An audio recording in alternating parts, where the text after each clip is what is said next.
Hmm. So here we are. I believe I am now streaming, and I'm going to move this little dingus around a little bit.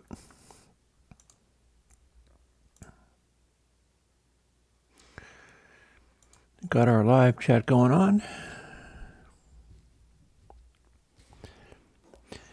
So, hi there. I'm Chris from Airwindows, and we're doing another live stream. This is, it's well in the middle of summer, so I can't always be doing the decked out in big heavy monk robes kind of thing. That's more of a winter thing. That works better for me in the winters.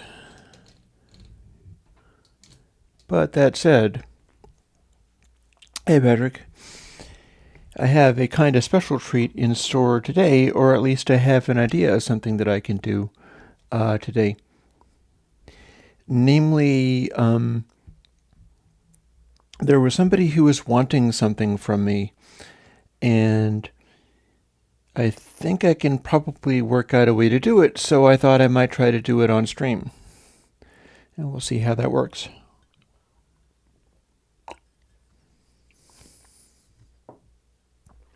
I was beginning to drink my coffee. So that's not something I'm going to be able to do, is go and make more coffee, so that'll have to hold me. So, of course, also I have just released Base Drive. So I'm also here to answer questions if you've got them. And questions about other plugin things, questions about audio engineering in general. So anybody wanting to ask me those, shoot, because I don't have to design a plugin on stream. But I thought that was something I could probably do. And hi everybody. Gang's all here, all showing up. Well, gang's kind of all here. There's a bunch of people whose names I recognize. So what we're going to do today is a little math and a little coding, I think. And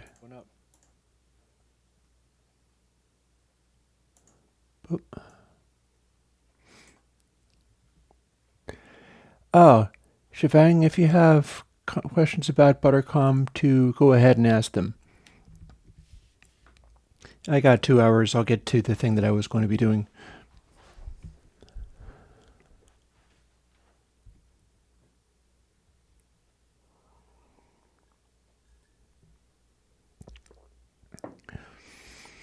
That is a very interesting question.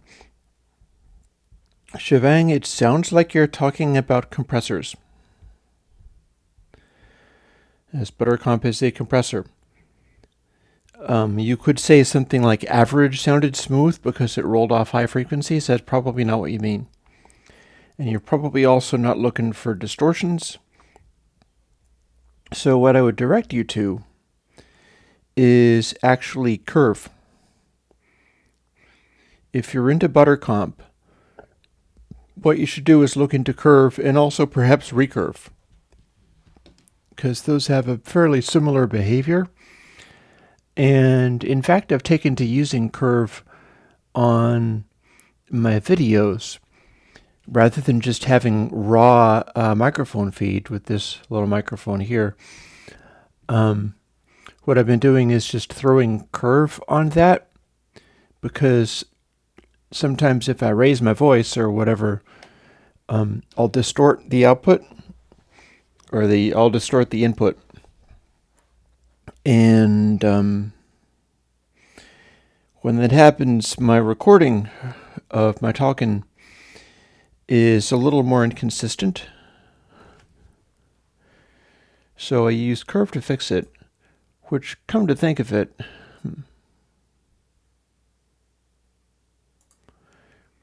I should take a moment and... No, that's fine. Okay, we're still there. I wanted to see whether I could run a plugin in OBS. Because if I could run a plugin in OBS, I would throw curve on it as well. Curve is now my default for smoothing out volume irregularities in my recordings. So, that said, it might be, maybe I'll just start with the thing I was talking about.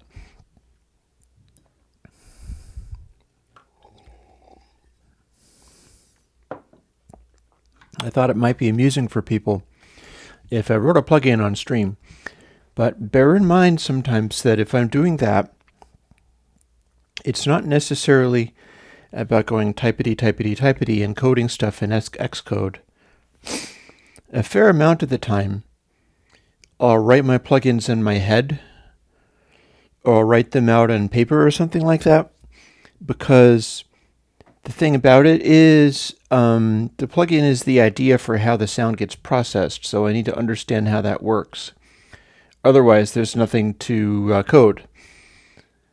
So it's always about the algorithm, never about the framework or whatever. The plugin is the thing that it does to the sound, rather than like some kind of GUI arrangement. And that's why I can code with a big old magic marker. And I was thinking I might be able to demonstrate that by, we'll talk about recoding Spiral.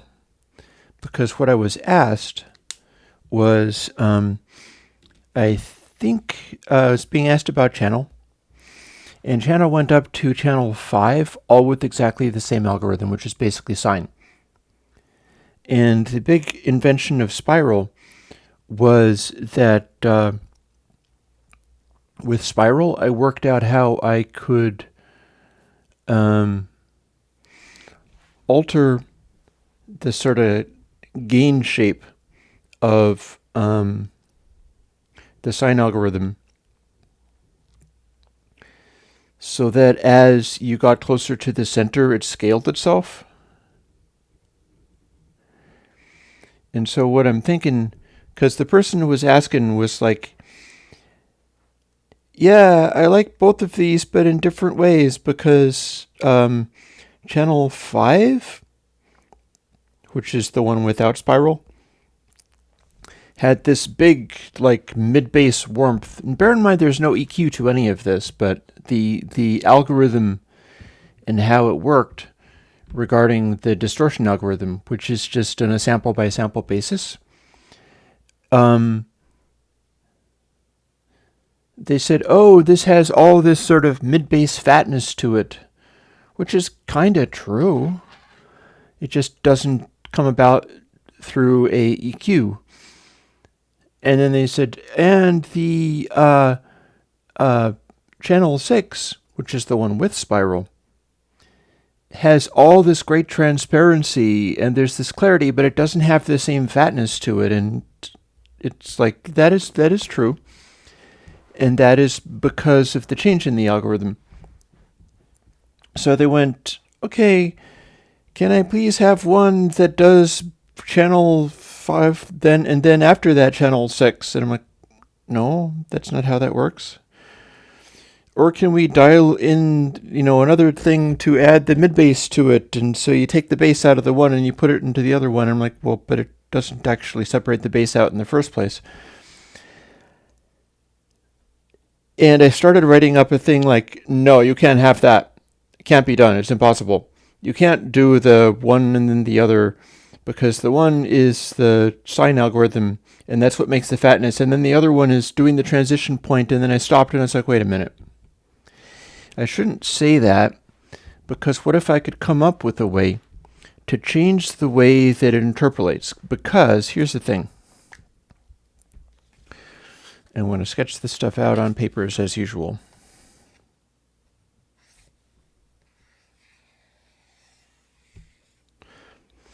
Say you've got a input coming in, and it starts at 0 and it goes up, and then it could keep on going up indefinitely. And then channel 5 is a sine algorithm, meaning that it takes that and it gives you this. It'll start gradually curving over, and then it'll reach this point, which is half of pi, which is 1.57 something something, and then it goes back over again down to 0, and then it goes into negatives. And if you followed it the other direction, it would do the same thing. It is actually not dependent upon making it absolute value. It's not dependent upon taking away the minus sign or whatever. It'll work for both. So that works both ways, and you can just use a sine algorithm. And to put it back the way we do in console, you use arcsine, and you can't give a arcsine that's larger than 1, so you have to put extra stuff in there. But the raw sine algorithm can just be used as an audio processor, and it does this. So what happens with Spiral is that I was going, hang on, when it crosses this point, it's got this steady degree of curvature, and it curves over like this, and then very suddenly it's changing the rate of curvature, and it's curving that way. It seems to not be making a difference, but that's a change. It's a sudden change in sort of polarity from the direction that it's rotating. So that's where Spiral came from. So the question becomes how I implemented it. And I'll show you.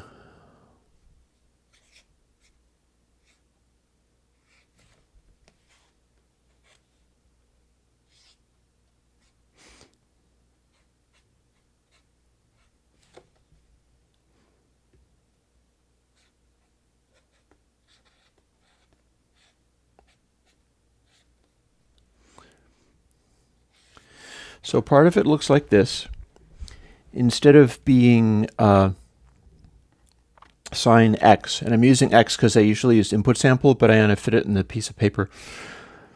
I'm starting it by going sine is x times fabs x, the absolute x. And then the end of it, what I'm doing is also going divided by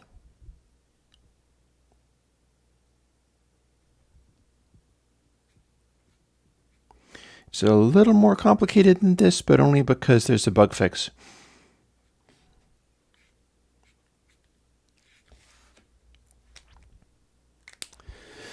So the extra code in Spiral takes this, and it's like sine is x times absolute x divided by absolute x.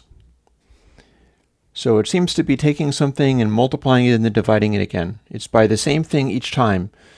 So it should put itself back to what it started out as.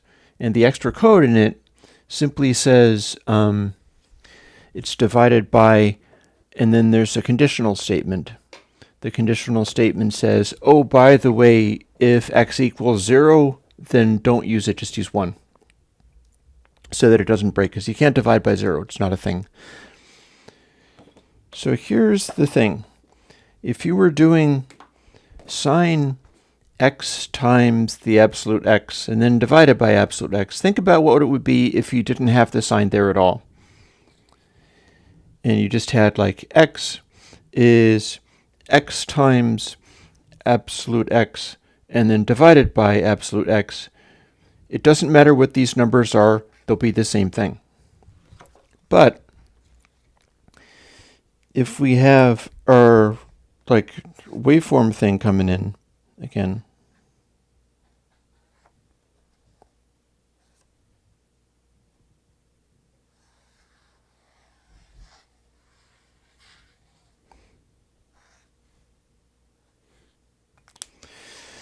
and so here's our sine again. If we just took this and didn't have this other stuff, the output of having the number just keep going up forever would turn into this. It'll go like over, and then it goes to the negative, and then it goes back up again, because that's what a sine calculation does, is it just gives you this, you keep increasing it, and what you get is a note out of it, basically. You get a sine wave, and it'll repeat itself.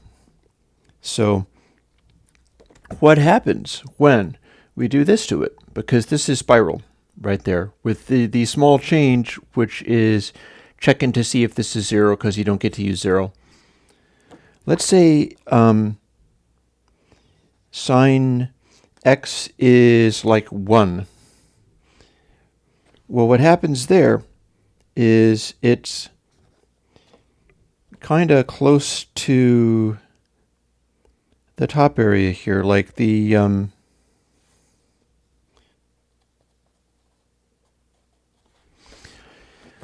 if we're doing a sine wave like this and we reach the top of the curve, that top part is reached when we get to 1.57, etc., when we get to half of pi.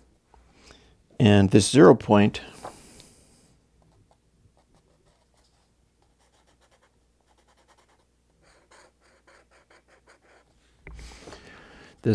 is reached when we get to literally pi. So the number keeps going up as we calculate it. We're doing a sort of chart. We're drawing it as a picture.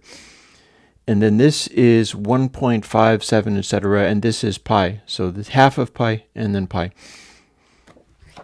If we use 1, let's see, we're starting around here. That is 1.5, so it's about a third of the way over. So the number that we're going to get is going to be around there. And if we just sort of look down a little bit, we can see that the sine wave is a little bit turned down from what it would be. You sine of 1, and the sine calculation that I'm working with uses a thing called radians. So I'm pretty sure that's how that works. If anybody corrects me on this, that's fine. I'll stand corrected. But I'm pretty sure that it's doing radians. It's certainly not doing degrees. So you don't have to go to 360. Instead, you go to literally pi, and that goes to 0. And literally half of pi goes to the maximum output that you can get, which will turn into an output of 1. Because what sine and cosine are for is taking stuff and sort of rotating it. You can do 3D or 2D rotations of things by calculating what sine and cosine are for a given set of coordinates. You take the verticals, and those go by sine, and then the horizontals, and they go by cosine. You could take a series of points, do a calculation, and have a rotation of them, and accurately position whatever your thing is. So they have all kinds of good uses, and that's also one reason why they're good for doing calculations in audio, because computer chips need to do lots of these calculations. So they get pretty good at figuring out how to do a sine calculation accurately. And, well,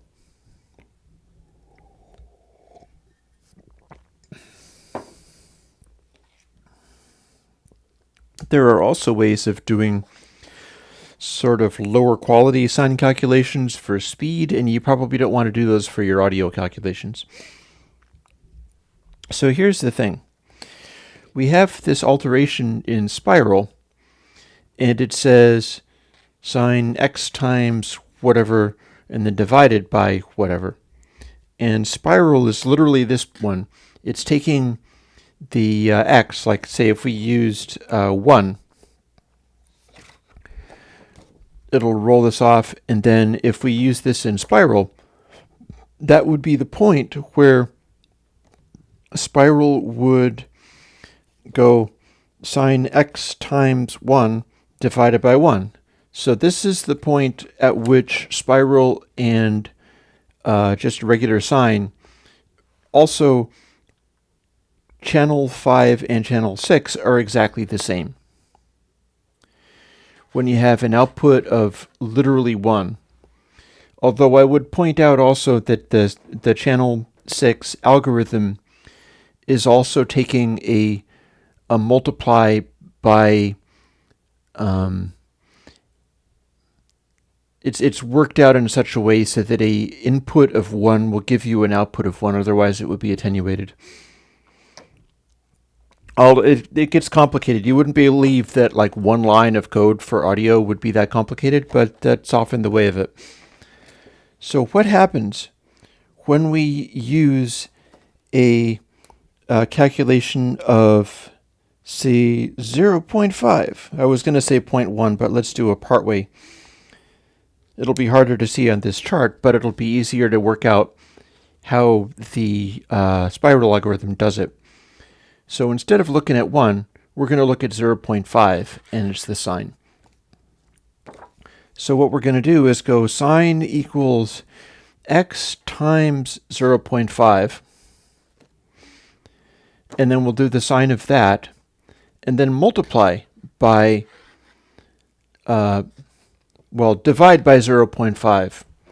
And here's something that also relates to something else I'm going to bring up later, which is powers, which is if you multiply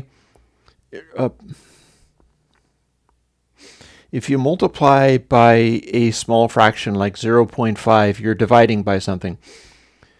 Kind of like if you divide by 0.5, you're multiplying by something. They just go in opposite directions, like, times 1 equals divided by 1. Times 2 equals divided by 0.5. Times 0.5 equals divided by 2. They compensate for it. You can swap them. They work that way. And this is going to become interesting later as I start exploring how some of this stuff works, because I have an idea around how I can make this do things. So, if we're doing this sign calculation, and the bigger we get, the more we start rolling off. The smaller we get, the closer we are to the original number. And we do sine equals x times 0.5. That is x divided by 2.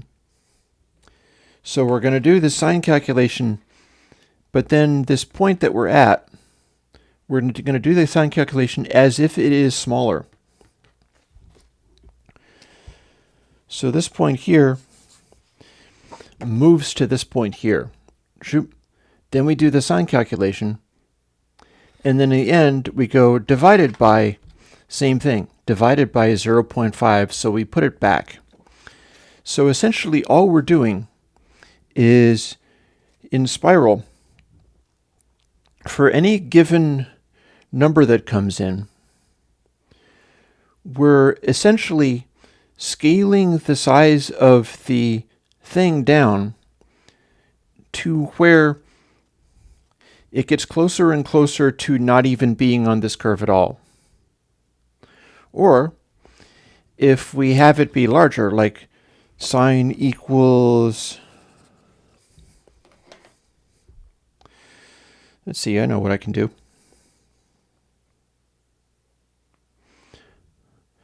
So 1.57 is that half pi number.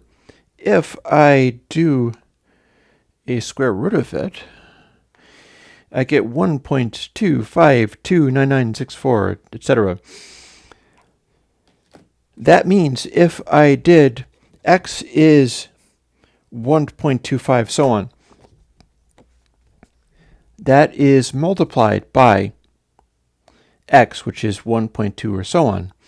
I just did this calculation because, again, we're doing x times the absolute value of x. And the reason it's using the absolute value is so that it keeps the negative or positive.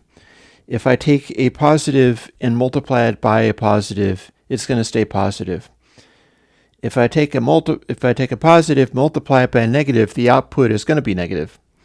And then if I take a negative and multiply it by a negative, the output ends up being positive again.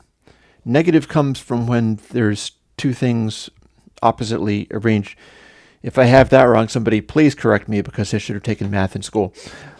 But that's the only reason why that's there, is to preserve and it makes sense, honestly, because, if you have -2, it's like 2 -2s is going to be -4.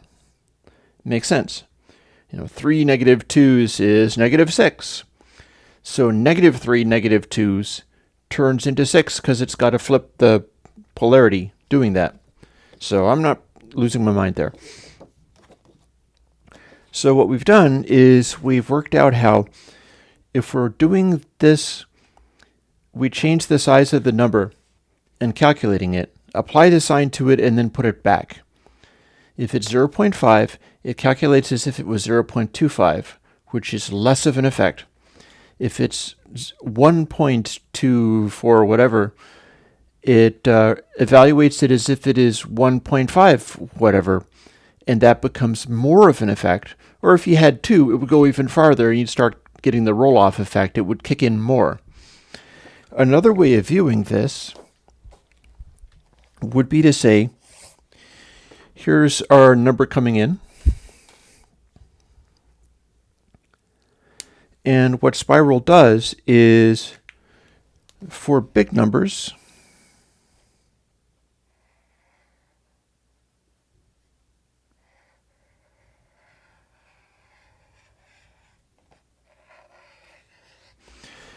it acts as if the sine wave is smaller, and for small numbers,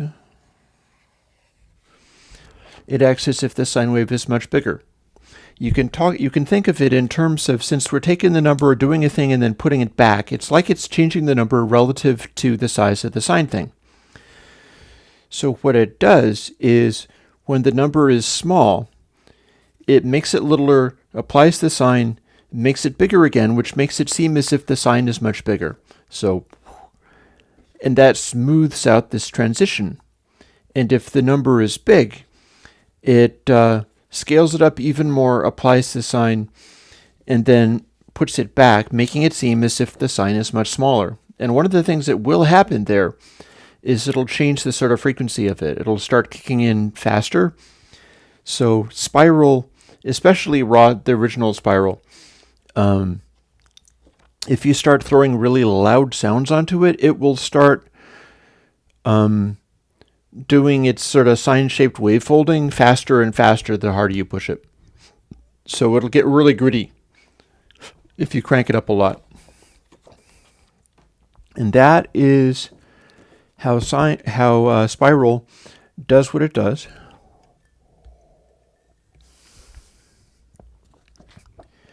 Because it is scaling the size of the calculation by doing a calculation, scaling the input value, and then unscaling it afterwards. That's the idea for how a Spiral does its thing.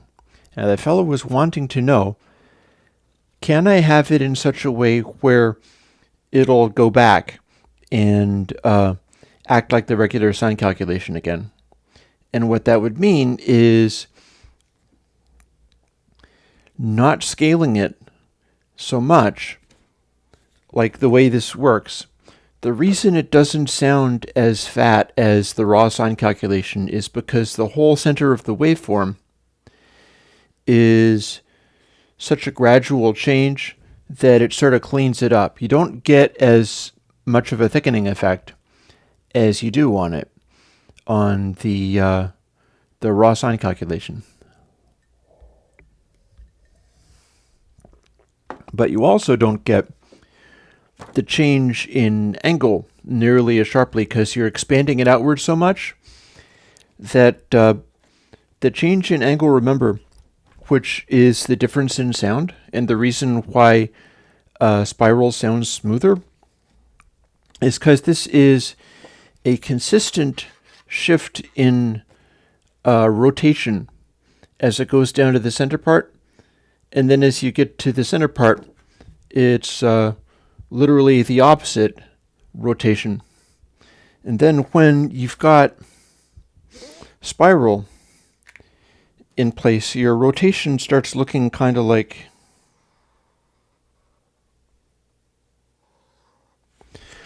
that, which is why it's called Spiral. The center part is much straighter, and then the degree of curvature of the transfer function curve gets sharper and sharper until it sort of curls around and goes, and you have a little node there where it tightens itself up. So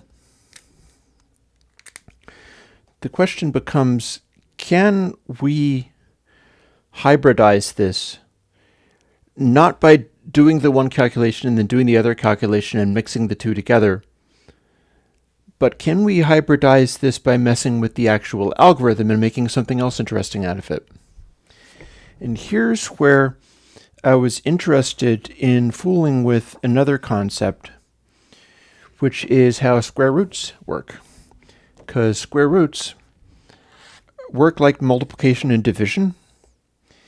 in that a square root is the same as something to the 1/2 power, or the 0.5 power, because a square is something times something. It is something to the power of 2.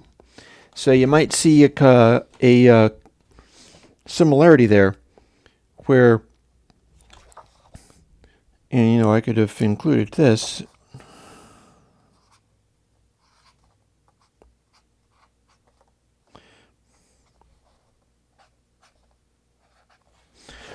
Square is x times 2, and square is also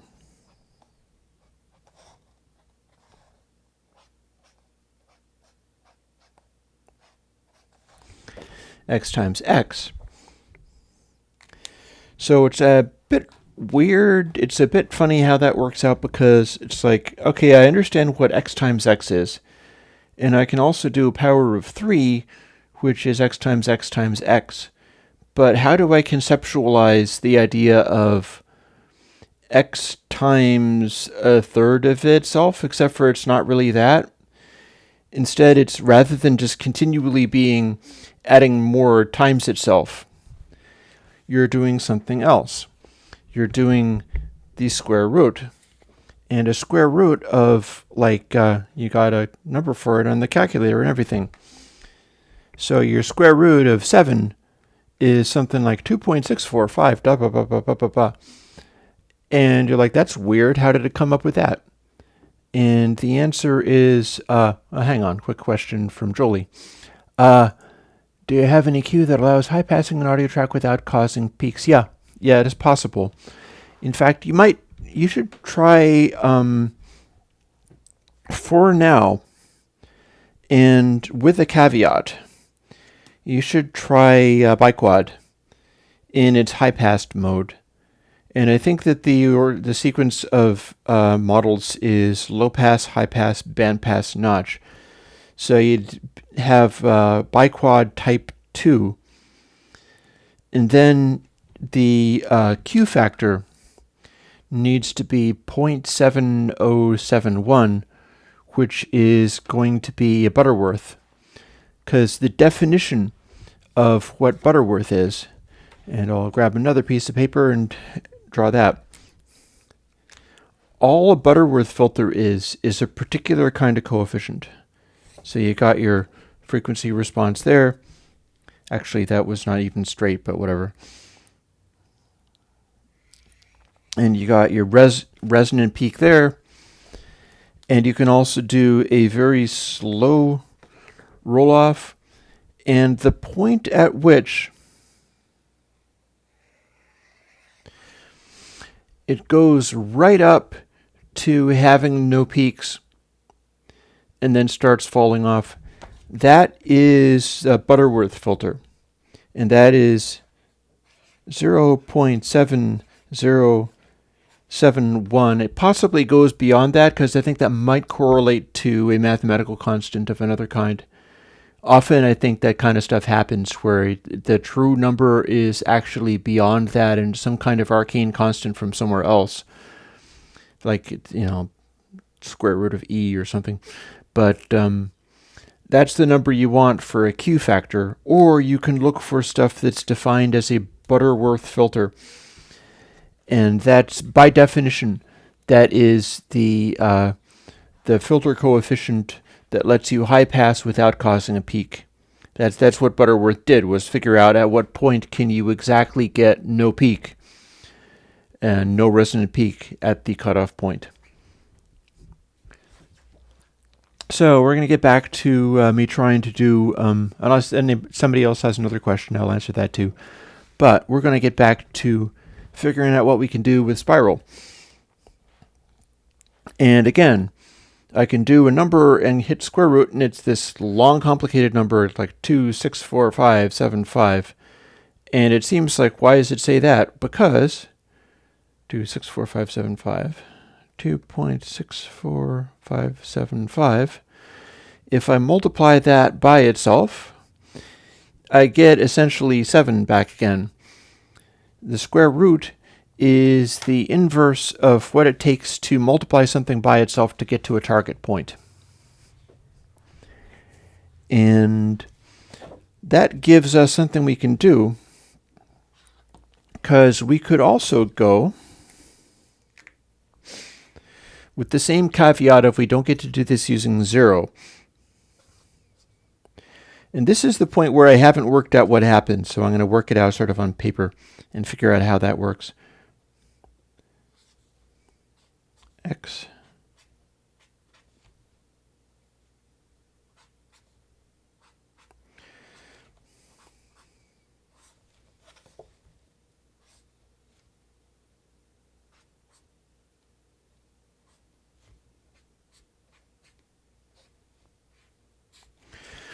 we could do this, which is like sine x times x times x. This is now x to the power of 3. And we're leaving out the absolute stuff because that's pretty easy to put in afterwards. EB, yes, you can ask anything about audio if you like. If I know how to answer it, I will. If I don't, I won't, or I'll think of something else to do. So by definition, if we do sine x to the power of 3 divided by x to the power of 2, we're going to get the original value out again, which means that this also counts as a spiral logarithm. I haven't worked out just yet as to what it does to the sound. All I know is that if I did this, it would work. It would run. So what's going to happen here is it might be the opposite of what the fellow was looking for, and which means I could swap some of this other stuff around, because the important part here is that these are complementary. It's times this, then divided by this, but I could do, x times square root of something divided by x square root of something, or I can figure it out.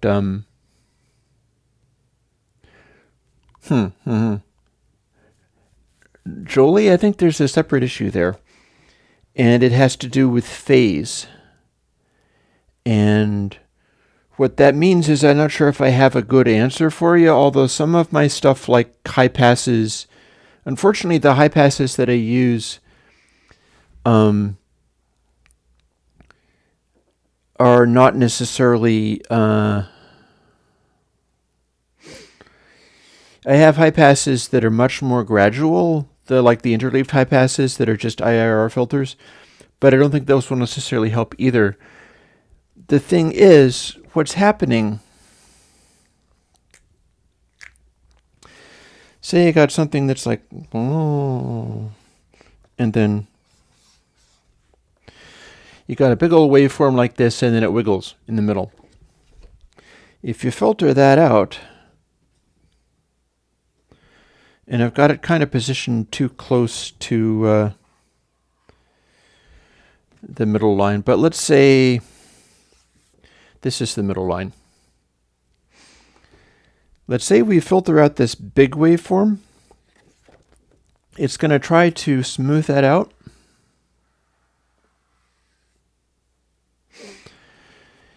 And we're trying to filter out this much lower frequency. But in shifting the position of the general waveform around, you might be offsetting this. Like, supposing it swings this way.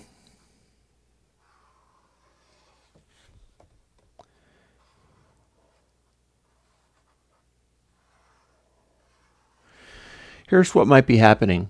Here's your high frequency. Here's your low frequency. It fits within clipping. And I think this is a general problem with this kind of filtering. It fits within clipping because there's the high frequency that you're not filtering, and it's within this zone. You're taking away this big low offset, and it's been like way over this way, so it's building up a lot of correcting force. And that means your output has had it subtracted. Your output is closer to 0. It doesn't have as much bass. It doesn't have as much low frequency offset as it did. Unfortunately, that means the whole damn waveform has been shifted this way to make it go closer to 0. And having done that, as it changes back, it's swinging down this way. And we can't necessarily take out, like, the swing isn't as low as the overall low frequency, so there's a degree of lag to it. And that means that this higher frequency stuff that originally fit within this range has now been pushed in this direction. And this high frequency thing that wasn't originally a problem has now been pushed towards clipping. That's why that's happening.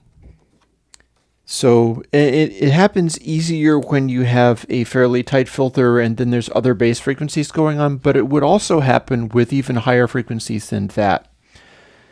So I don't think there's any way to deal with that with high-pass filtering in such a way that it would remove the ability to clip.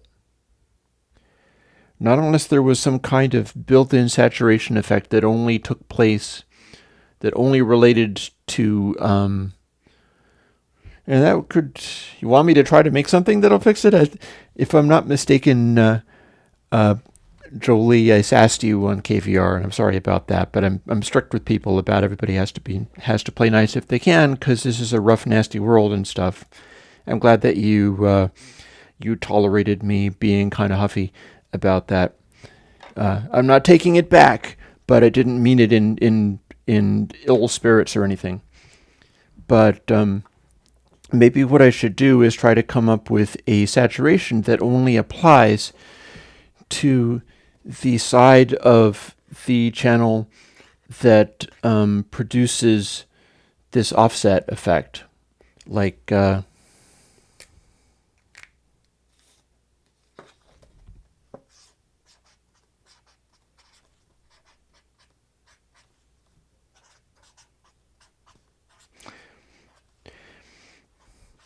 if I could design a thing where, as this happens, and only for the degree to which it is changing the low frequency offset, it kicks in a saturation effect that takes these swings that were originally legit, they were originally within the range of clipping, and saturates just that stuff just enough to bring it back into the range so that those bass swings wouldn't clip. I think that would be a nice thing to do to make up for my having demands on people's behavior on forums and stuff. How's that? Maybe I should give a try of doing that. And no, I don't think high-passing multiple tracks in a mix is damaging at all. I think it's actually a good idea. I'll be introducing stuff like first a traditional design and then a biquad design that's a interstage filter, specifically all about low-passing and high-passing audio, so that you could just throw that on to something and be like, this is a stage in the middle of the analog mixing board. So every stage of interstage capacitors and high frequency cutoffs and stuff, it'll rein things in a little bit. And no, I do recommend doing high passes. The thing is, you can't necessarily take arbitrary audio from -1 to +1, high pass it, and assume that it's always going to be within. Like, just because you're taking out low frequencies doesn't mean that the swing of the result can't go beyond the original range. It's not that you're making things louder, but you're making the sample go farther. Remember that it's like RMS loudness versus, in fact, I bet you could measure this I bet you anything you care to name that if you do a thing where there's a high pass and you go, now I did a high pass and now it's showing that my audio is 3 dB louder, even though it sounds the same but with less of the subsonics on it. If you measured the RMS loudness would be the same because you'd be taking energy out and otherwise not adding any. The RMS loudness would be the same and your peaks would be going higher, but it wouldn't really be changing the audible loudness of everything. As far as the synthesizer, I'm not ready to do synthesizers. I'm building synthesizers in analog. I'm interested in doing that. I'm not interested in doing synthesizers in plugins, not at this time. There may come a time in future where I'm up to the speed of doing that. That day is not today. Today, I'm here trying to figure out what happens if I take Spiral and start using powers and square roots on it. Because the thing about powers and square roots, like I did here, is that they're inverses of each other. So you can consider a square root to be a power of less than 1. Like a power of 1/2 is same as square root of the thing. And a power of 2 is something times something. A power of 3 is something times something times something. So we now get this thing where we can change the curve real radically. Looking for a blank piece of paper. Basically, if this is your number coming in, then the square of it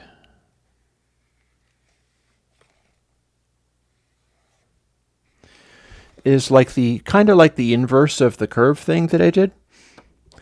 And then cube of it, this times itself, is steeper. And I think you can probably see where we're going with this. This becomes, the more you get it, the crazier a shape you can make out of it. It'll go steeper and steeper and steeper as much as you want until you have a really, really tiny value. And like your 1 point is the point where it's a transition.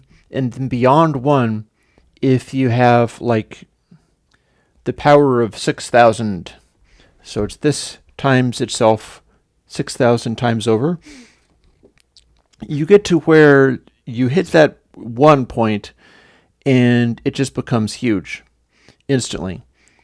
Like 1.0001 times itself enough times, it starts to get a runaway, and all of a sudden it's like, the output of this is 600, and the output of 1 times 1, that many times, is 1. And it does the same thing inside itself. So you got this point where this is 0, this is 1, this is -1, and here's where the shapes start curving and going crazy. But the opposite happens in, I'm actually working on trying to deal with the analog synthesizers being too expensive, in that I'm building them out of raw CMOS chips and like integrated circuit socket pins and stuff. Like, I've worked this out. I could show you. I'd have to get up and get some of these parts out, but it's possible to do sort of crazy miniature versions of these things where the stuff that you're doing is all about the size of the chips, and you're plugging these tiny little perf boards and things together. And that would be much less expensive, so that's why I'm fooling with it. Also, it would probably sound better because it would be nice, solid little cables connecting these chips together rather than really thin printed circuit traces. But yeah, the way that works is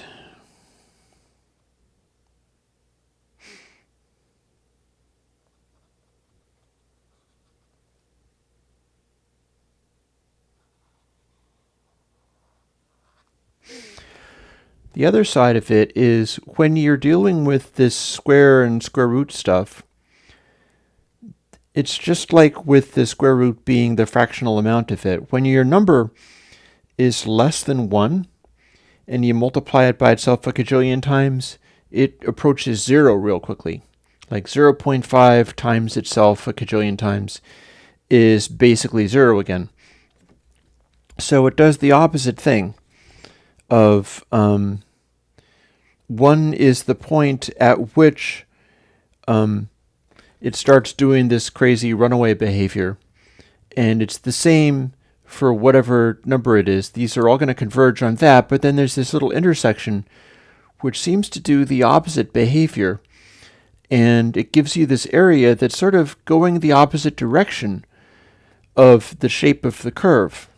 So, if there is a way I can use that inside Spiral, because remember, we can take Spiral, it's doing this multiplier to smooth out the way that its curve is approached. And as such,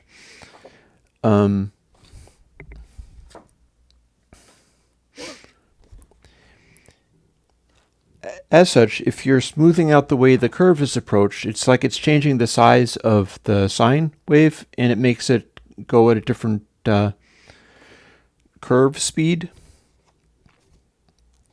If I start doing this, it will start actually doing something weird and funky to the way it makes this transition. And remember, this transition is the difference between channel 5 and channel 6. So my next job here today, and what I would be doing if I was not doing this on stream, would be thinking out what happens when I do, say, x cubed, x times x times x, divided by x squared. Because that'll give me the opposite behavior to what would happen if it was like x times the square root of divided by the square root of. And either way, I might be complicating it and being like, okay, this is a number that is not 0, or I have, more lines of code for handling it. But the bottom line for how it works is going to be kind of the same. So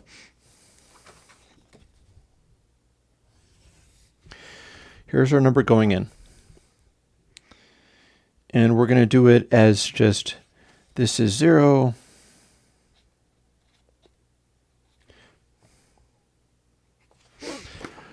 This is 1.5. This is, or actually it's going to be more down here. That is 1. 1 gets us no change in this behavior. So the way we're doing it is if the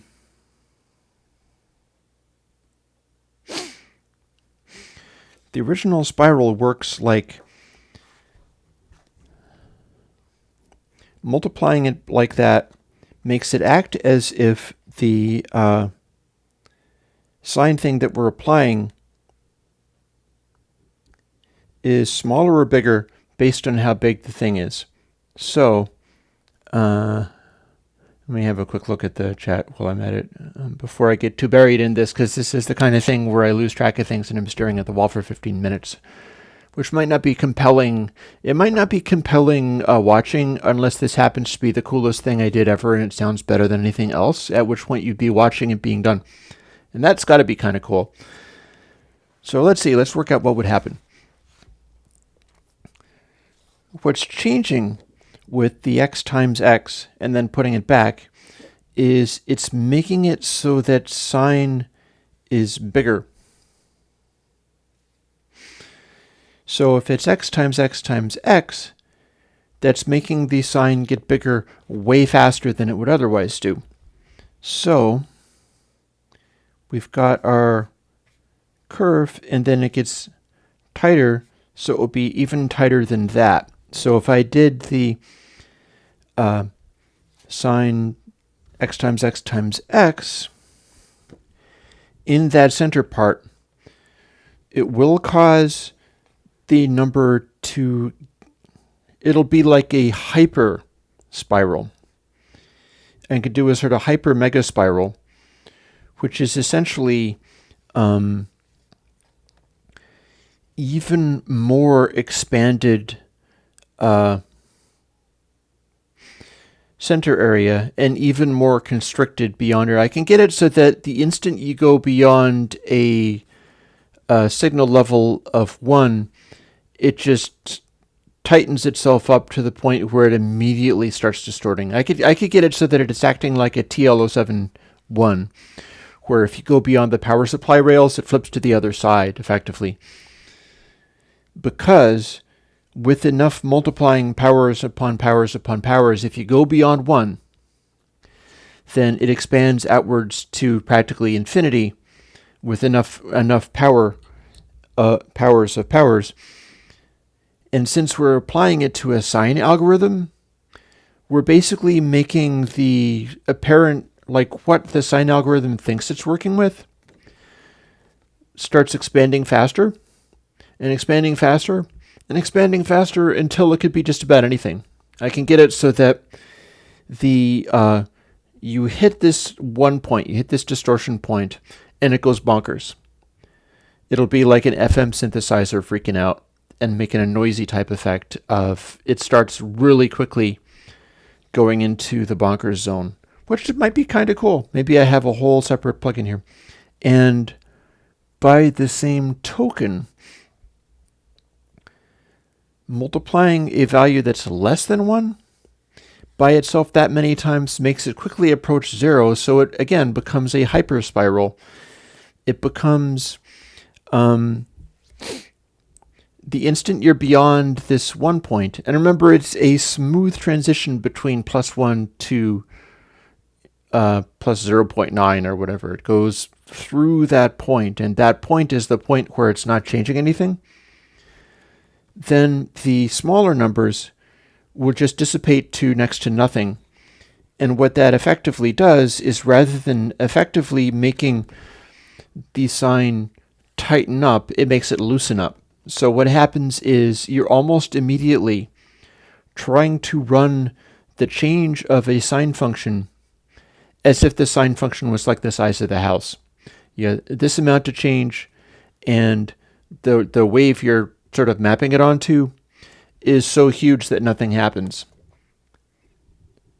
So what we've worked out is this construction, x times a power of x, is making stuff turn into a hyperspiral, which is the opposite of what we wanted. And that is where it gets interesting, because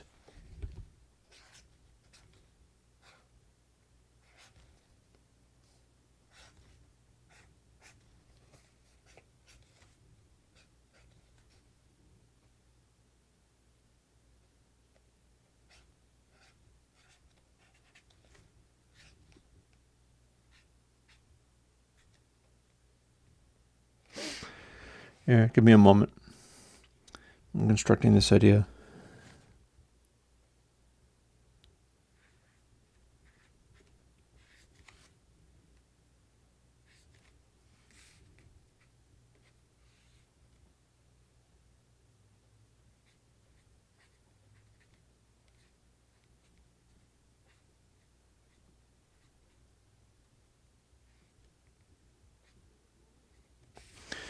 That's rather poorly drawn, but it doesn't matter.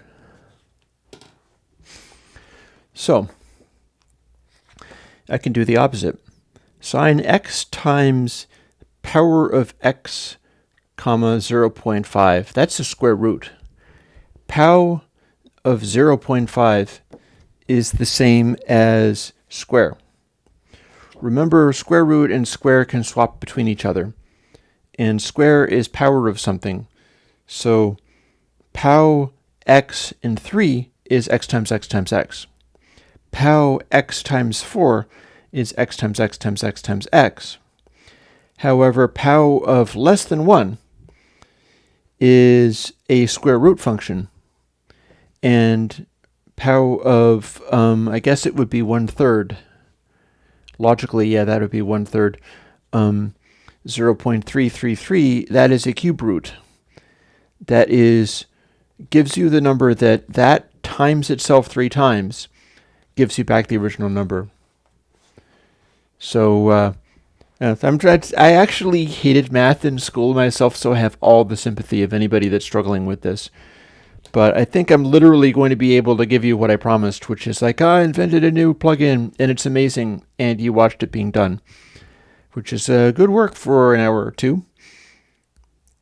So this is the formulation. I could have it say pow something.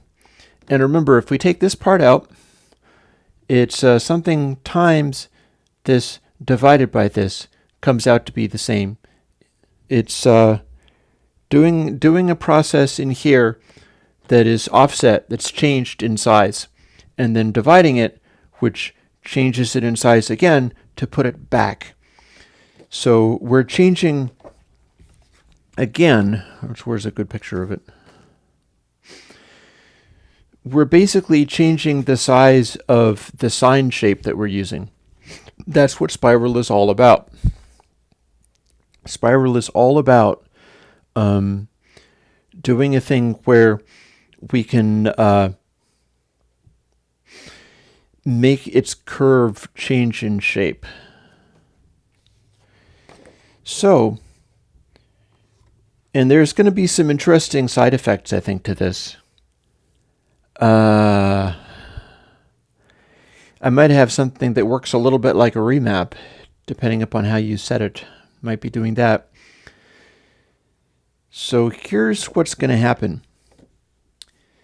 If we have our power of 2, where it's x times x times x, and that makes this tighten up, and then loosen up here,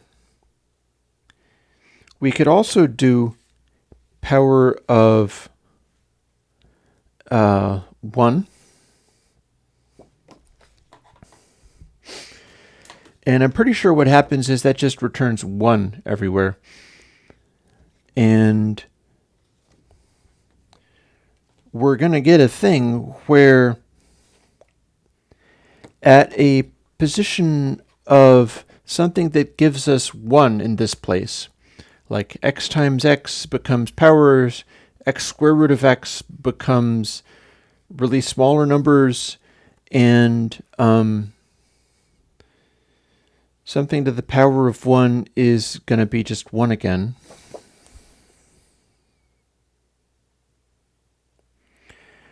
I'm trying to work out whether this naturally goes to spiral at a position of 1, or whether there's a place that I can make it go to just the sine function again.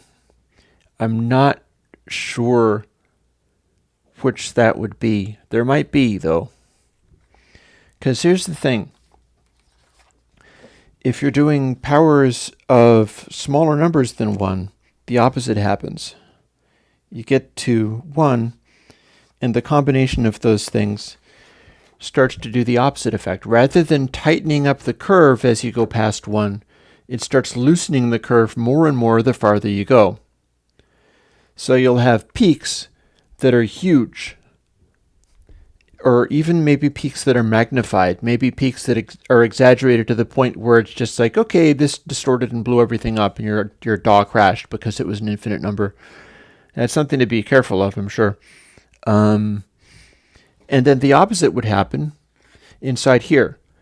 The curve would be expanding beyond 1, and the closer you get to 0, the more it would act like the curve is tighter. But since you're already close to 0, it's not necessarily... you'd be starting with numbers that are smaller. So if you're applying them... Like here, see the... here's the thing. This is another part of how the sine function works. If you're taking 0, and you're applying the sine function normally, like the density, channel 5, like that, it will saturate the loud bits. Small bits don't change very much. But if you are shifting the shape of this sine function, which is exactly what spiral does, but spiral does it in such a way as the smaller a audio you have, the bigger the sine function is that it's connected to. And the larger the audio you have, the smaller a sine function is connected to. And raw spiral is that in a pretty manageable way. It's not a really extreme effect. But if you have a version of this where, this is 0, but when you're doing a value that is just 0.1,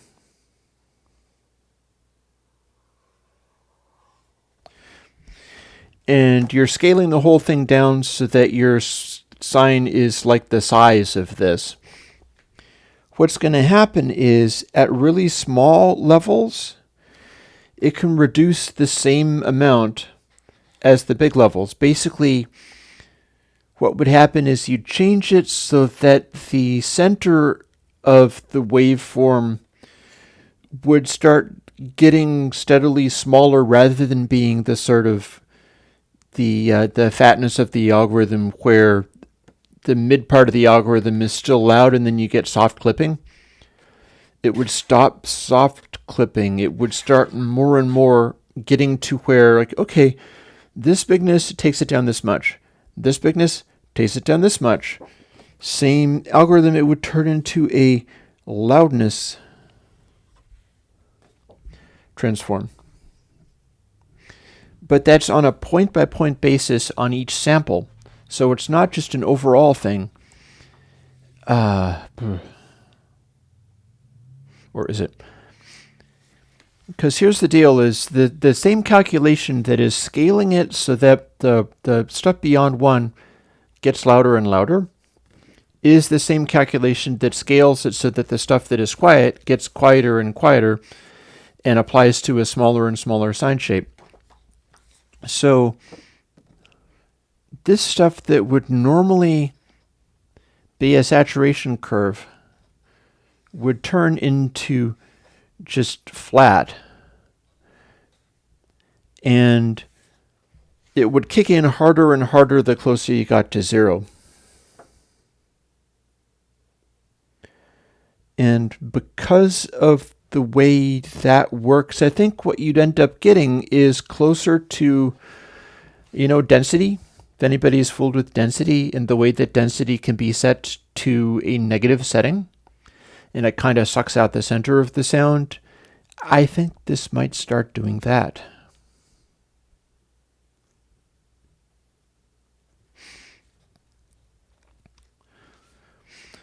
So basically what you do,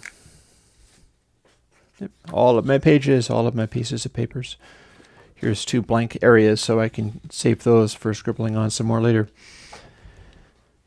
is use the smaller screen. Well, the thing is, it's not really sine waves, because it's the effect of a sine function, which isn't the same thing. If you put just a value that increased continually, you'd get a sine wave out of it. But instead, it is a change of the transfer function. It's a change of what kind of output wave you get. So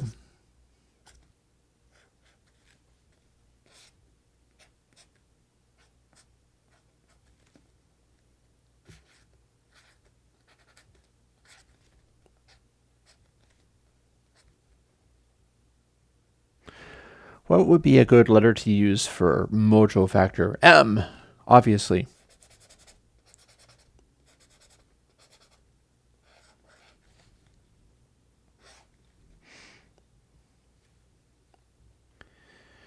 I'm drawing this out. I'll show you it in a moment. And there will have to be something in here to stop it from dividing by 0.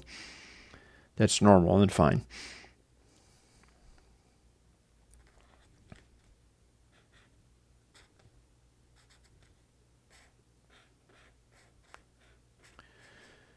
Also, sometimes you do these kinds of calculations and save them so you can do power of x times m and then use the result of that twice. Spiral is a single line of code. So this could be a single line of code, but it doesn't have to be. So here's what we get. This is what I'm going to make. If it's great, and maybe I'll give it to you by next week. Sine of x times x to the mth power divided by x to the mth power. And if it is a larger number, if it is, say, 1, then what that gives you is spiral. If it is a larger number than 1, like if it's 2 or 1.1 or something like that, what this gives you is hyperspiral. It starts acting more like just a straight up square wave algorithm, except for instead of going into a square, it goes into complete insanity and crazy distortion. Because instead of being an actual clipper, it's a wave folder. Spiral is a wave folder. So when we use m here for Mojo, and we're using an m number that is larger than 1, m of 1 is spiral. M of larger than 1 is some kind of insane thing that's like it will go much cleaner to the point where it's almost like a hard clip. And then once you reach that clipping point, it goes bonkers and starts giving you this high frequency madness. And because it's a wave folder, it acts like wave folders and synthesizers and such.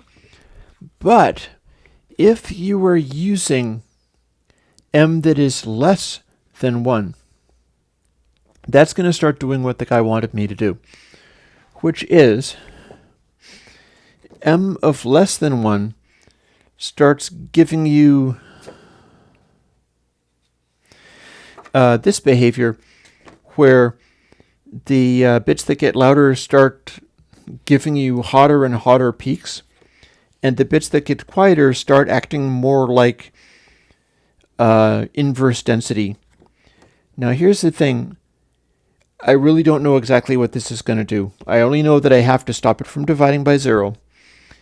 And maybe I can do a little calculating and make a guess. Like let's figure out what it's going to be for pow x times 0.5. How about that's a square root function, and I have a calculator that does square roots.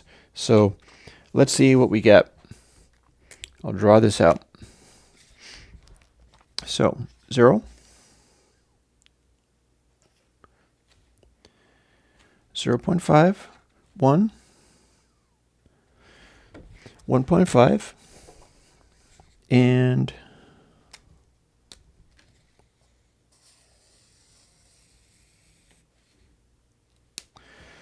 there's our line.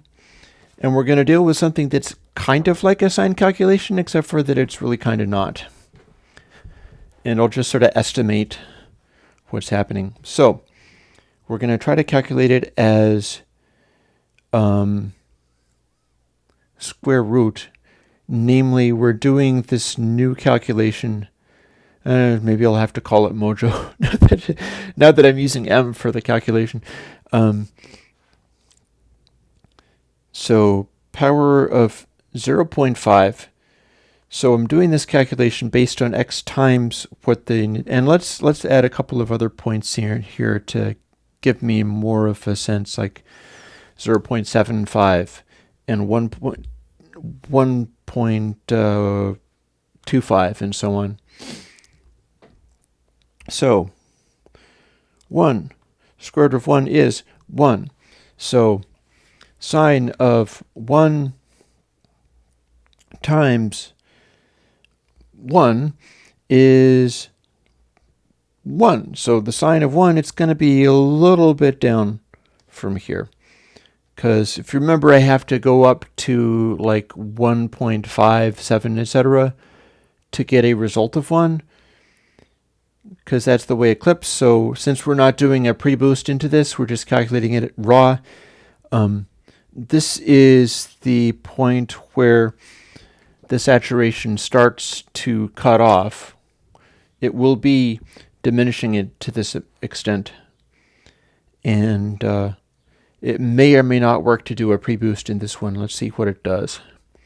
Now 1.5, I'm just going to use 1.5 rather than literally the sine calculation. So 1.5 times square root of it. That gives us like 1.2247. So 1.5 times 1.2247, that gives us 1.83. Sine of 1.83 is already starting to turn down again. So it's good that we have the 1.2 thing there. So this is my 1.25 point, and let's see. I'm getting both ends of this available because I got to write down some of these notes. Because that's not the end of the story. I got a number of 1.83, but that also now has to be divided by the square root of 1.5. So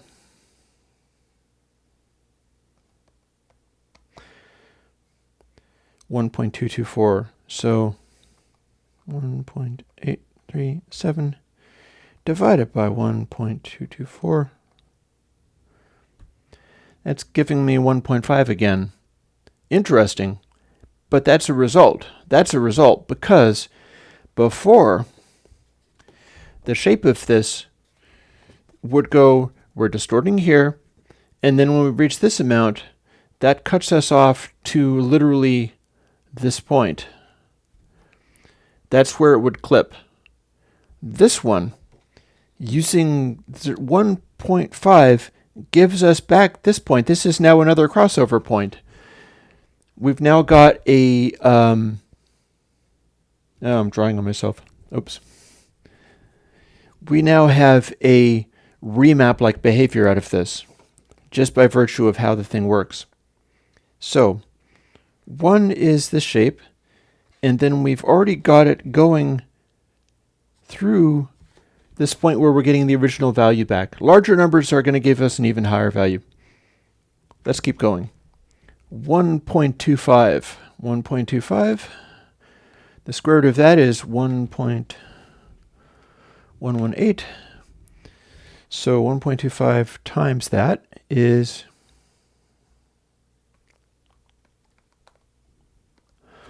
1.397.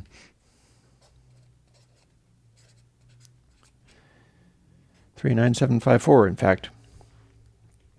So, and again, 1.25 square root of same. So what we just got, 1.39754 divided by 1.118. Point.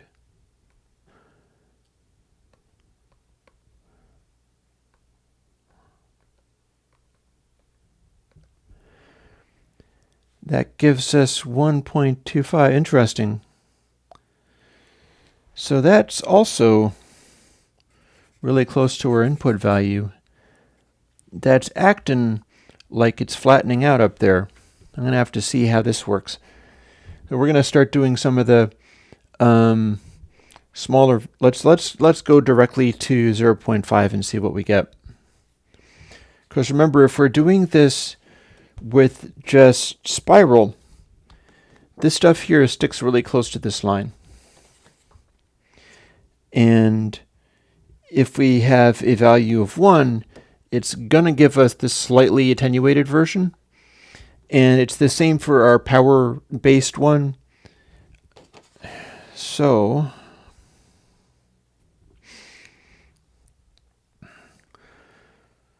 square root of 0.5 is 0.7071. So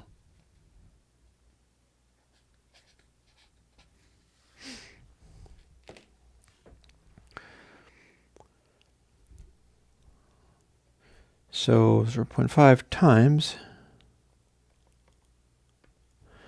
That gives me 0.353.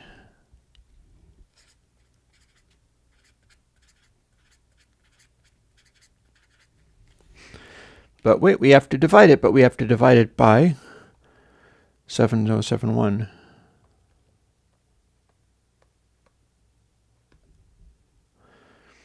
Okay, that's given me 0.5 again. So this is interesting. This is already telling me that this isn't producing what I thought it was going to produce. The question becomes how it's going to act. Because what it's looking like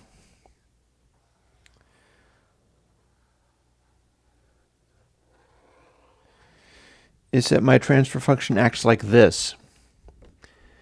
That there's this slight irregularity, and this is actually what I was trying to do with remap, weirdly enough. So the way that this relates to the powers is interesting.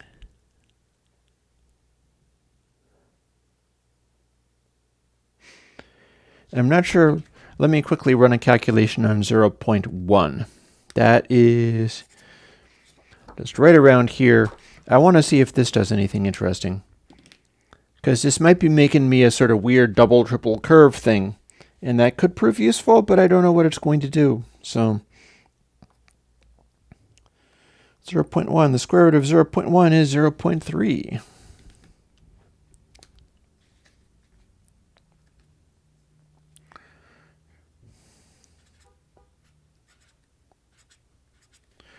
.316.2 specifically. So,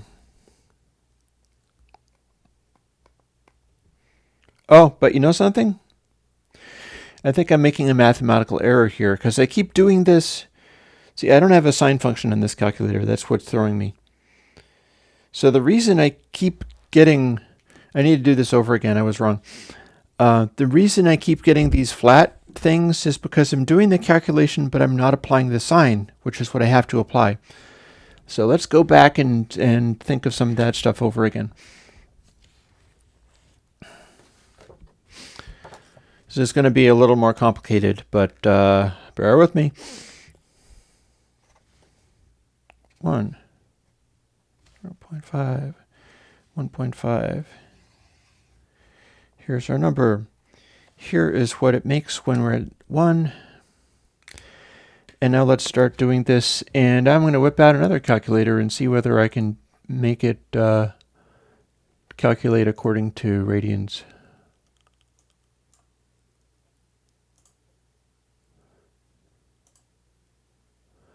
This is not being expressed in radians.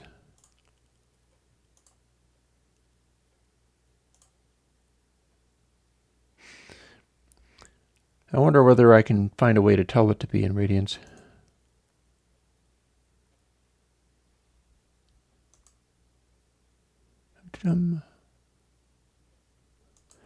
Actually, that should be much simpler.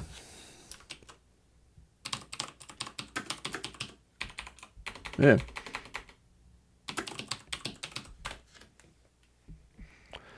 It's just a mathematical calculation. That's all it is. So if I'm working in degrees, then it is 1 degree times pi divided by 180, which is complicated, but I don't have to do that because I have a constant. So 0.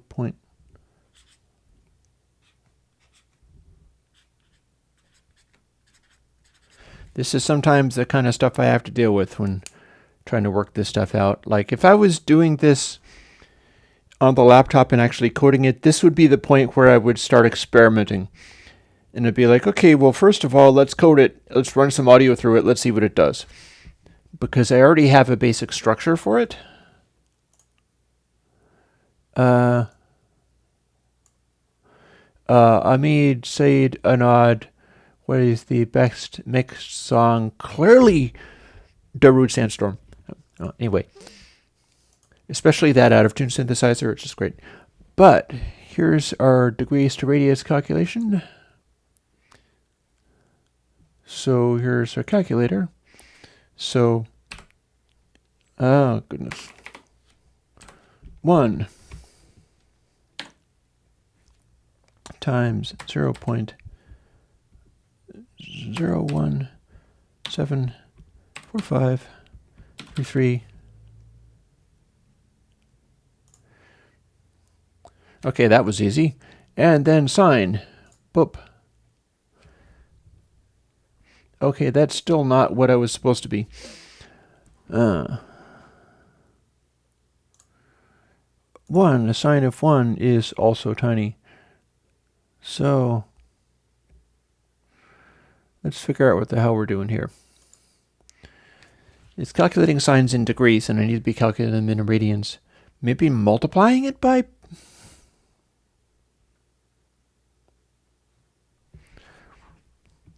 Well, let's try. Let's divide that by our radian calculation.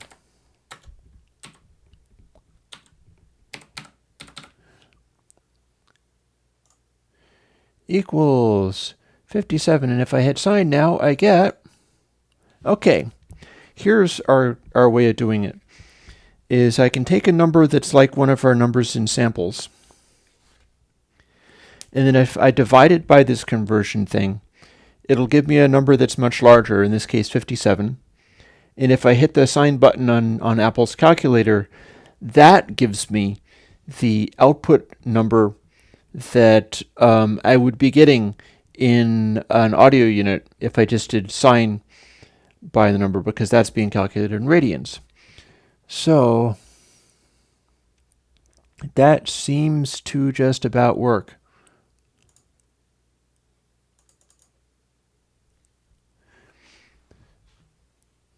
So yeah. Oh, I like Steely Dan myself. Although it's interesting because it depends. Like Steely Dan's Katy Lied album is extremely high fidelity. The whole Katy Lied album is like recorded with fancy condenser mics, and they don't do a bunch of EQ on things, and all of the little sounds in Katy Lied are extremely pristine and clear and accurate. On the other hand, like The Royal Scam is intensely sculpted like a reggae record, but it's amazing. And it's a better album than Katy Lied. Katy Lied is boring in music compared to The Royal Scam. So you don't necessarily go with the most hi-fi Steely Dan album for musical qualities, but they do have that on tap. And they also did amazing stuff on Asia. Asia has a bunch of really good sounds, but bear in mind Steely Dan would also use sounds that are just arbitrary, weird, strange, interesting. And they had a phase or a series of phases where they were focused on super duper high fidelity, and that's what they were thinking about. There are some, this is dragging me into the thing where if I clear a certain Patreon level, I'll start doing this every week. There's a thing where Jerry Marotta, the drummer, got called into play on the Steely Dan album, and he played on peg, and his hi-hat cymbal goes. He has this detail on the hat where it's just a little bit open at times. He's using his foot artistically, and it's a really great hi-hat groove, and he's like, oh yeah, that was fun. Too bad nobody's ever going to hear it. And Steely Dan were the first people to record... is it Jerry Marotta? I think it's Jerry Marotta. It's either Jerry or Rick Marotta. I think it might be actually Rick. I should know. Anyways, Marotta. They were the first people to record him in such a way where you could hear what he did on the hi-hat on the album. Before then, nobody had that going on. So you'd record the drummer, and the drummer would sound kind of like old Rolling Stones or whatever, and the band would drown it out, so you'd hear the loud drum things. And Steely Dan were rebalancing things in such a way where that hi-hat was spotlit because it was central to what they were trying to do with the song. As a result, it opened it up for him to be able to do creative stuff on the hi-hat and have it actually come out in the recording. But enough of that. Let's start doing this calculation again, because when I tried to do it, I did it and I applied the sine function only here, And all these other ones I forgot to include the sine function, so they became just flat. I want to see what this curve would actually be for the power of 0.5. Therefore, I got to walk through some of these calculations. Let's start with the 1.5 calculation. Maybe I should just draw up a chart of... First, I'll do the square root calculations, because that's part of how this works. So, 5, 1.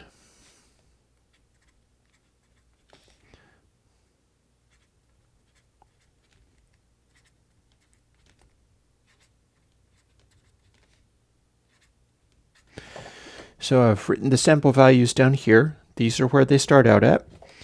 Now I got to do a bunch of quick series of quick square root calculations. So square root of 1.5 is 1.2247.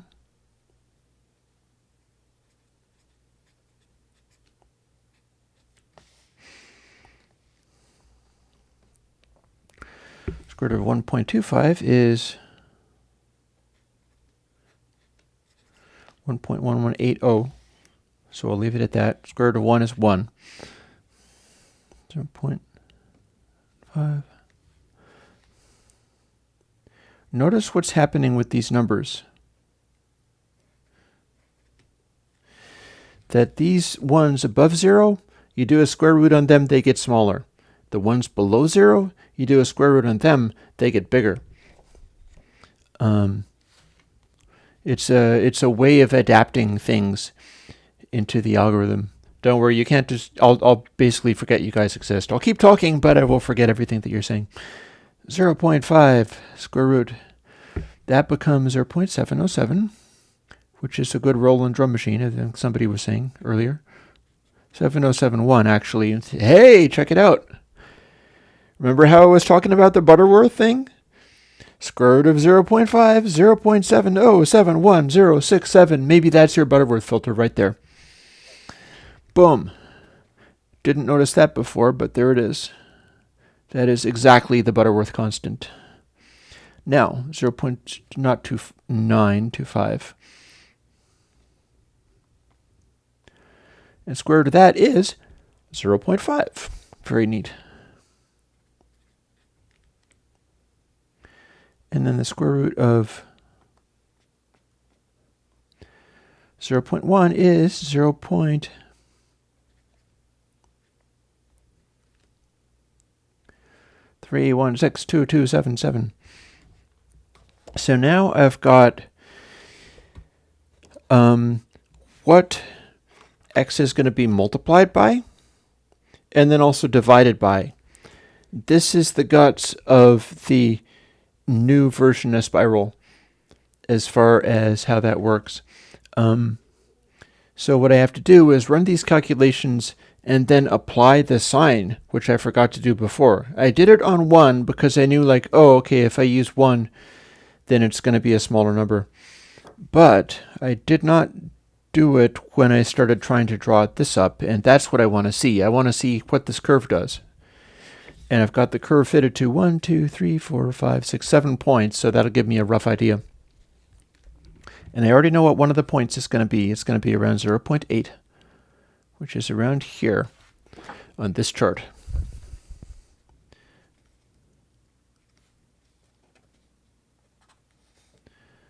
And that's where points start on this chart. So let's quickly do the 1.5. 1.5, the square root of that is that, so it's x times the square root of it, so times 1.5 again gets me 1.837 as before. And so what I'm going to want to do is this sign calculation, and then divide it by my square root thing that I got from before that is written down here. So first, we're going to divide it by 0.01745. 33. That gives me 105.259, so I can enter that into the Apple calculator that lets me do sines. I could get a better calculator, but this is what I'd use for my checkbook, so 105. I'll hit sine, and that'll give me my output, which is 0.964. And on this one, I can divide it by my number that's slightly larger than 1. So divided by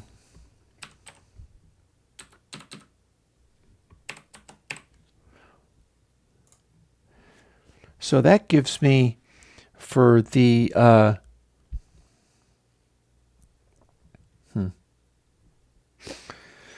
0.859. I wonder whether I have something I can measure out by the... It would be easier if I had like graph paper that was good to write on for this, because now I'm forgetting what my sine for 1 actually is. Let me just write these things down. 0.5, 5.25, 1, so 825 is going to be halfway, so 859 means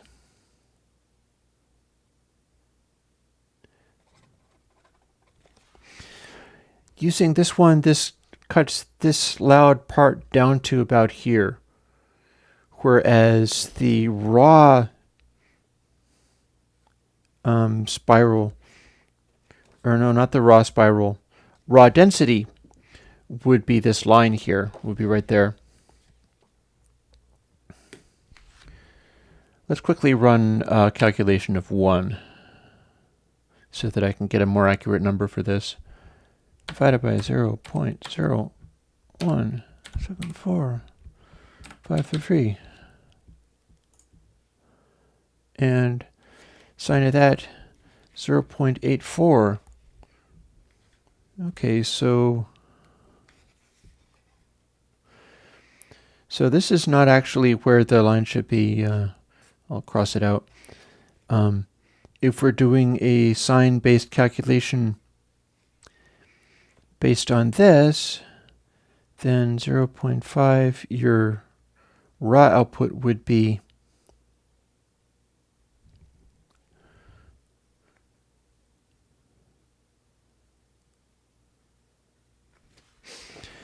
raw density cuts off ones and takes them down to about that much.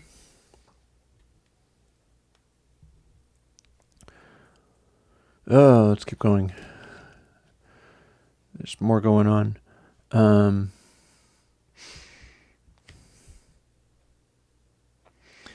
Spiral with Mojo version of 1.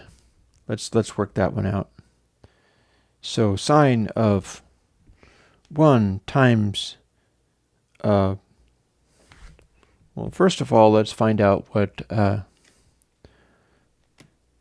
1 square root of 1 is. Oh, guess what? That's 1 also. And then divided by a square root of 1, which is also 1. So basically, at a position of 1, I've already got my output result here. Now we're going to do 1.25. I've already got a number for that, so square root of that times 1.25 equals 1.397, and that divided by 0.0174533. And now I take that and punch that in over here, 88.07. Did I just see the camera blink? Seems to still be on.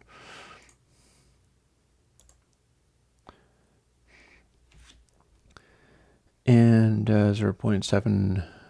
Let's have lots of decimal places, because why not?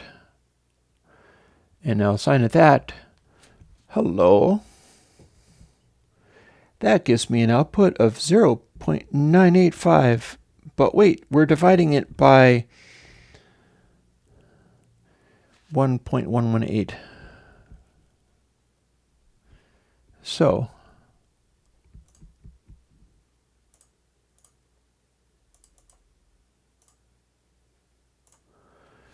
0.88. Interesting. That's closer to 0.9. In fact, I think that's higher than the result of this other one by just a tiny bit. So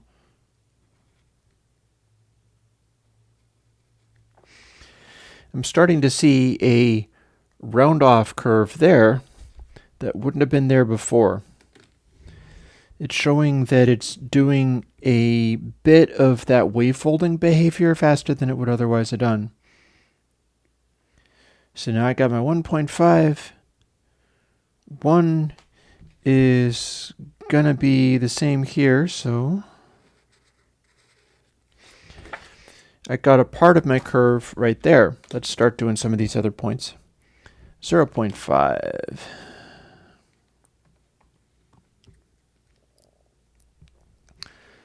So times equals my 0.35, etc.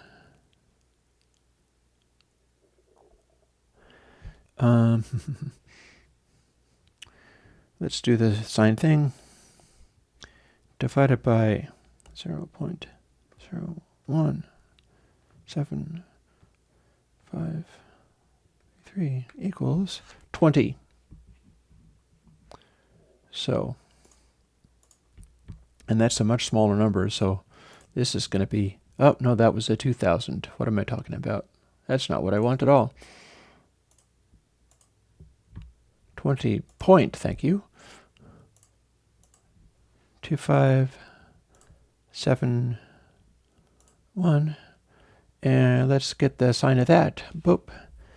0.346.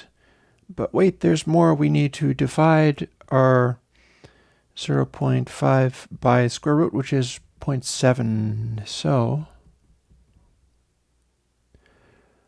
divide this result by 0.70. Remember, kids, that's the Butterworth constant. It gets us 0.48.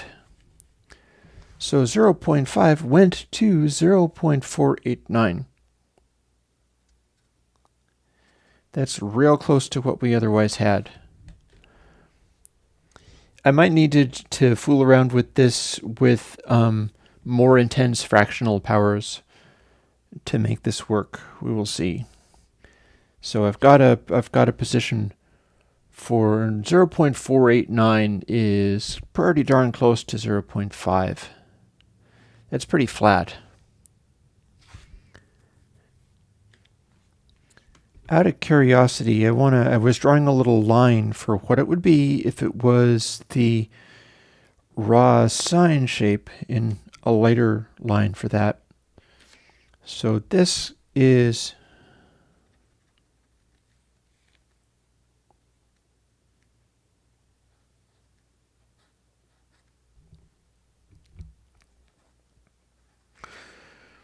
I'll draw that for my dot, and then I'm going to quickly go 0.5 divided by 0. It's annoying that I have to convert these into radians, but whatever. You know, my brother talks sometimes about, like, if you're a programmer, you need to be really lazy, so I should be getting so bothered by this that I won't even put up with it. But I don't care because I want my answers more than I want to sit around writing another program. 28, and sine of 28 is 0.479. That's an interesting result, and I'll tell you why. Because that is notably below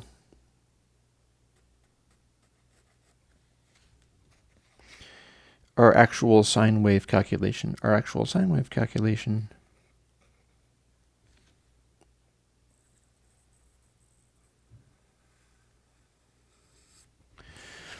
goes like this. But our calculation for the new version goes across here and then is still louder than the actual sine wave calculation. My question becomes what happens in some of these other positions. Although I'm not sure how relevant this is to the last 10 minutes of it. If anybody has questions, fire the questions off in the chat and I'll answer them, because otherwise I don't really need to be calculating this all out. It's just this is the kind of stuff that gets into designing some of these things.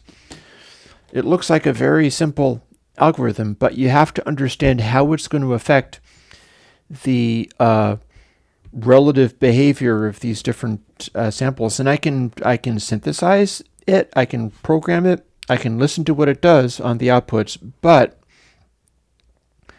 I still kind of want to understand what it's doing. So let's do 0.25. Screw it. And that gets me 1.25. 1, 7, 5. And that means I am starting with a 7.1619, another 6 and 9. Our sine of that is 0.124.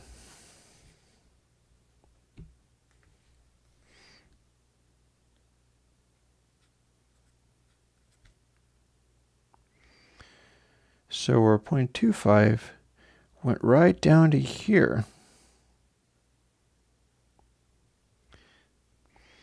I think this might be getting to be a pretty funky little algorithm. It might also have a problem with class B distortion. Let's quickly do a calculation on... Oh wait, except for did I or did I not? Yeah, I don't think I divided by the other. So, darn it, do I have an undo? Can I go back? No, I can't go back to the original one. Darn it.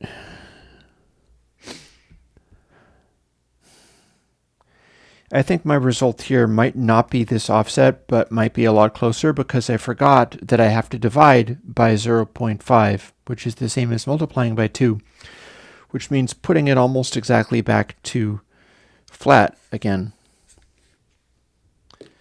So I think my hunch is that what we're going to get is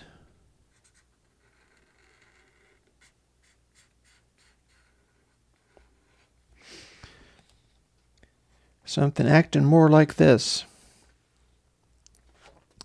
Something where the raw sine is, and it doesn't actually cut that close, but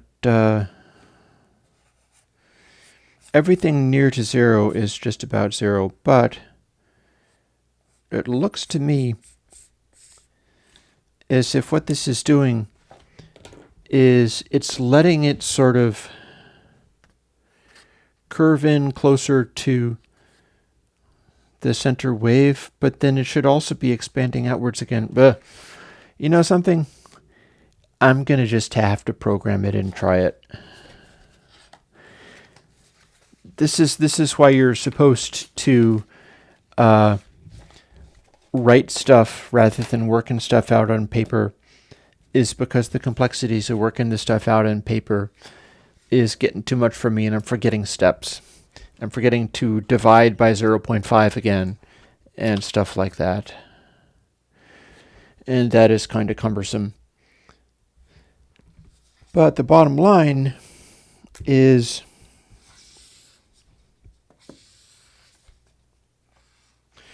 whether or not I can do the math by hand and chart out something that a computer could do for me in nanoseconds.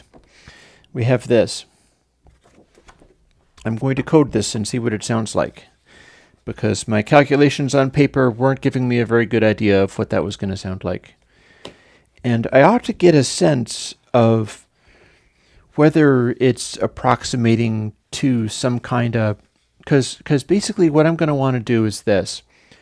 Firstly, I need to code it. I need to make it not explode if you do zeros, like power of something to a negative number. If you do square root of 0, it gives you 0. If you do square root of 001, you get a much larger number. So essentially, 0 is a bit of a special case. And doing the power of 0 to the mth power, whether it is a positive number or a square root, is still going to give me a special case. So I still have to write in something where if it's literally a 0, actually this doesn't, it can stay the same as Spiral has it, because the thing about it is this is on two sides of the algorithm. And it doesn't matter what power you're raising it to. The 0 to the 5 billionth power or the cube root or 5 billionth root of 0 are all going to be 0. And if I'm doing a number and it's an input number times whatever power it is, but the input number is 0 times anything is still 0, and then divided by whatever, I get to still use 1 because the end result of the whole thing is going to be 0. I'm sometimes calculating it in such a way that I want to do the algorithm just in case some kind of floating point mechanism is like, oh wait, no, that's actually a 0. But the same thing that works for Spiral ought to work for this. It's just that now I'm doing an additional nonlinearity, and I tried heroically to figure out what it was going to sound like. And I kind of did. I kind of did, because if we're using this new thing, and the power I'm raising things to is a really high positive power, it's definitely going to flatten out input stuff and make it like hyperspiral. Spiral being the thing where rather than fattening up the mid-range, it's a lot leaner, it's a lot more transparent. Doing this would make it even more transparent. And if you exaggerate it enough, it takes away all the nonlinearity until you reach the point of clipping, at which point it just goes bonkers. And since it's a wave folder and doesn't contain a part of itself that clips, although you can tell it to clip, but that's a separate issue. As a raw algorithm, if you use a really high number for the power, what's going to happen is it'll be cleaner and cleaner and cleaner until you hit the clipping point, and then it turns into a bonkers psycho wave folder and starts giving you just loud bursts of white noise and insanity. The higher a value you put into it, the more it'll freak out. And then the inverse should be the opposite of that, to the point where it should be able to reverse its curve somehow. But then there's going to be an intermediate phase in there somewhere, and I'm not really sure where. That, I tried calculating this out using the paper. It didn't get me anywhere. I don't really know what's going to happen when I try this, other than if it starts throwing around a lot of divide by zeros or infinite numbers, then it'll crash my DAW. And the stuff that I tested on, it'll be like, okay, boom, the plugin crashed. It's giving like an infinite output, and my headphones are trying to represent a +1 value permanently. Thankfully, I'm using stuff where it's not actually trying to feed a value. It's just what I get in my headphones when I'm doing that is this loud pop. And then beyond that, it's like, okay. Or sometimes I'll even try it without the amplification on. I'll just run it in the DAW without listening to the output. And then the DAW will be like, boom, okay, permanently stuck at +6,527 dB. I think that algorithm broke. And the numbers that I'm dealing with are now just complete beyond distortion, blowing up and frying itself. So it's like, okay, let's fix that before we listen to the output. But that's the kind of thing that I'll be dealing with. And I do feel as if there's going to be some kind of a a result. And for that reason, I think this is going to be next week. I think that is going to be next week because I think I'm going to be able to make a something, even if it's just a proof of concept. And in so doing, I'm not sure whether it's going to be this or whether it's going to be... Because if I can make this work, that means I can make a version of channel that lets you dial back and forth between the spiral behavior and presumably the just sine-based behavior, but I'm not really sure. I have to find out. This is what I'm going to find out.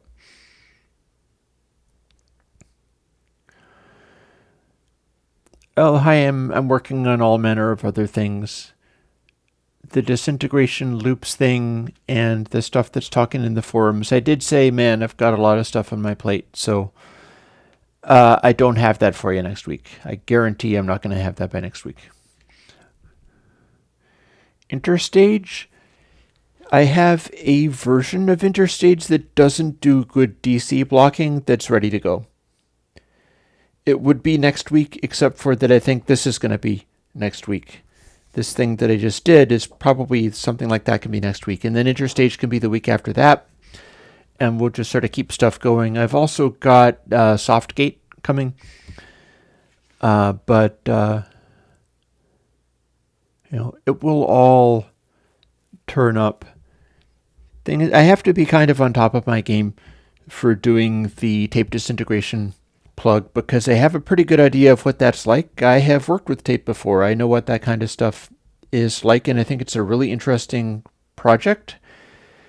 But at the same time, I don't know quite how one makes digital audio do that. So I feel like it's going to take something that's a little bit more magical than just straight up taking something like 2Tape and doctoring it in such a way as to just mess it up and then say, oh, here, this is what you wanted. I feel like I want to do more.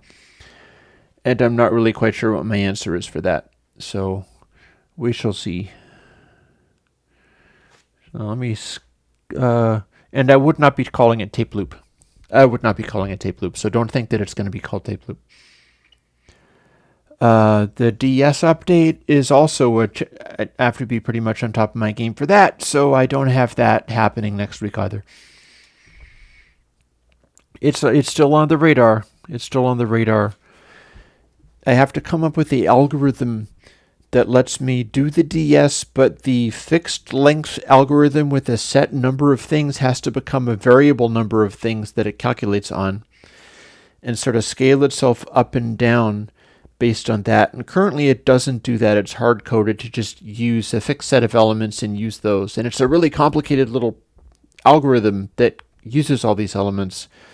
So taking that up another conceptual stage of like, now it's the same algorithm except for that it works on a arbitrary number of elements and you can just scale them up. That's what I'd need to do. I don't know quite how to do that at the moment, but it will be happening.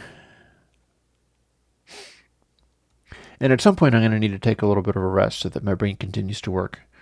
If I start shorting out a little bit too much, then no, not loop tape either. This is not about whether it's a loop or not. Usually it's not going to be used in a loop setting. It's not going to do the looping itself. People will think that it was a loop. Instead, it is a destructo. Maybe that's supposed to be its name is destructo. It is supposed to be the sound of any length of tape, whether it's in a loop or not, that is just all dissolving and falling apart with all the oxide falling off. That is way more important than whether it's a loop or not. So tapo destructo. I'm not going to call it tapo destructo, but I'll think of something. And with that said, I'll cork up my pen for today. I have a couple of different notes, and I'm going to make sure that I got the note about offset and saturation, where if I can do a one-sided saturation. Maybe just a very large scale saturation that chases the degree of DC offset so that it soft clips the stuff that would otherwise give you boosts, and that might be good sounding. And that would be, if I'm able to do that, it'll be a larger scale distortion, kind of like what I'm using for the second harmonic generator, single-ended triode. Single-ended triode is a big sine calculation, but it only distorts on one side. So it would be kind of like that. It would be a large-scale distort and set up in such a way that if the DC offset swings in this direction, it pushes that in the other direction so that it distorts easier. And that ought to... More scribbles before I go.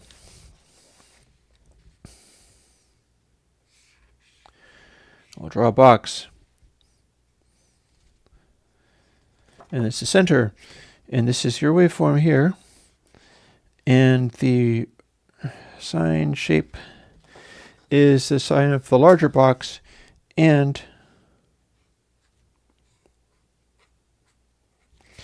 shifts up or down so that it can dynamically clip stuff in the waveform based on how far the offset was pushed. So basically, if I have a removed DC offset and it's throwing stuff out of sync, it should be possible to do that. So we'll call that offset high pass thing and figure out a way of doing it. Mind you, it has to be inside the thing. Maybe I'll use a biquad for the high pass, because that's a good way of doing high passes in the first place. But that seems like that should be a way of doing it, and it would leave like non-filtered stuff a lot cleaner. Stuff would start kicking in a second harmonic distortion, but only the stuff that was actually going to clip and give a peak. And I will see. Yep. You know how difficult it is to get me to rest. Anyways, and I'm not about to do that. Instead, I'm going to go and play with this new spiral variation. But I'm going to make another cup of coffee so that I can play with it in good conscience. And on that note, I will also say goodbye. I hope you guys like Bass Drive. It is the same crazy secret weapon that it was back in the day, but now it's VST available. And with a bit of luck, people will be excited about that. And then I can do future things along those lines using more current calculations, and like where you'd be able to... The trouble that I run into with some of those things is that if I took Bass Drive and I was like, okay, and you can set the Q for all the frequencies, and you can set the frequency for all the frequencies, it becomes like a 6-foot-long plugin with an infinite list of sliders, and nobody wants that. So on that ground, I have a couple of simple things in store, and one of them is this high-pass dealy bop, and the other is the spiral thing, and I should be able to at least get some rough ideas roughed out for that. So I'm not sure what I'm going to do musically tomorrow, other than there will be the light show, because I like doing the light show now. And it might be house music, it might be weird ambient, it might be guitar shredding, I don't even know. But I will show up for you guys then, even though I won't be seeing a chat until much later. I do always look at what people have to say in the chat for my music stuff, but I don't see it on the fly. And I'll catch you guys later. Bye-bye.